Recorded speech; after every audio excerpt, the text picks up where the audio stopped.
try for Jerry Collins. Tell us a bit about your history here, because you've been involved with the club for a while. Yeah, I started playing junior rugby here, and I suppose back when I was like 11, and just pretty much doing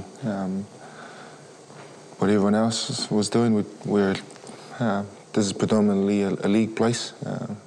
Traditionally, it's a league area, and so a lot of guys would play union, play here on a Saturday, and then go and play league on a Sunday. So, and it's no different from like places like Wainui and that, where it's the same. It's not very often, but you get to come back and support or even play for your old club. That must be a pretty cool feeling. Yeah, I don't think it's that cool anymore. I'm a little bit older now, and you know, I suppose the biggest worry about players coming back playing for their club is, you know, you guys nowadays, you know, get a lot of young guys who are a lot bigger and a lot stronger who try to take you out and stuff. But have you experienced that, being a high-profile player? Yeah, because you do it when you're young, you know, and you know, if you're marking up a guy that you've seen on TV before, you want to see how good you can go against him, and you know, there's no quarter given. And I think that's the biggest thing. I think that's the hardest adjustment when you come to club football, is the fact that you know that sometimes you take for granted that you're playing, you know, you can come out and just take a gallop, but in reality, the guys on the other side, you know, they're probably more pumped up to play against you than you are to play in the game. So, but do you find yourself sometimes, you know, big stadium overseas, quite a long way from Porirua, from the North Rugby Club? No, because it's usually packed like that on Saturday too. No, we just don't have as many stands. No, yeah, you know, somebody asked me what you think about when you're standing in that. You know, a couple of years ago they had the debacle about,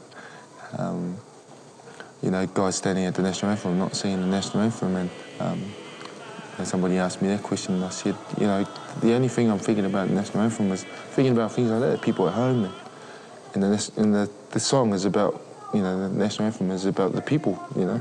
So if you're not thinking about the people, then I suppose that if you're thinking about the people while you're not singing the national anthem, I think that justifies the fact why you don't sing it. So can't do two things at once, eh? No, mate.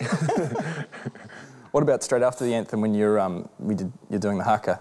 You know, when the anthem's finished, that you know that, you know, you're zoning where you have to be to do the haka and do it well. So I don't think I've ever played in an All Black team that's ever not done the haka well. So yeah. And I don't think there ever has been. Since you've started playing professional footy, or since you've become a well-known player, your style of play has become pretty well-known, a really physical player. Is it always the way you've played?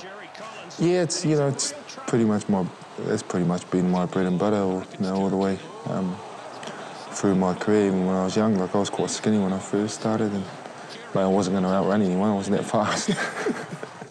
So you had to hit them. Yeah, and had to take the hits for them sometimes, sure. And you know, I suppose you get more than what you dish out, I suppose, and that's pretty much, you know, been me really. You know, when I was young, you know, taking the ball up and getting smashed, you know, was all part of, you know, I became good at it. Yeah. Then I became good at doing it to other people. And so you didn't find any issues when you stepped up to the top sort of international level? You never doubted your own, you know, strength or ability in that? Oh, you always doubt yourself, you know. People are telling you, be telling you lies if they say they don't. You know, because you stand in front of a guy who you've only been watching on TV. Like, yeah. Remember, I played my first year in BCE and I ran on, and you know, they had the ice, you know, the great Michael Jones standing, and I come on as a substitution against Auckland. We were losing by 40 points, and he was standing next to me in the line, and you know, you think to yourself all the time, you know, am I good enough to be here? Because look who's standing next to me. Thing is, you're that guy now.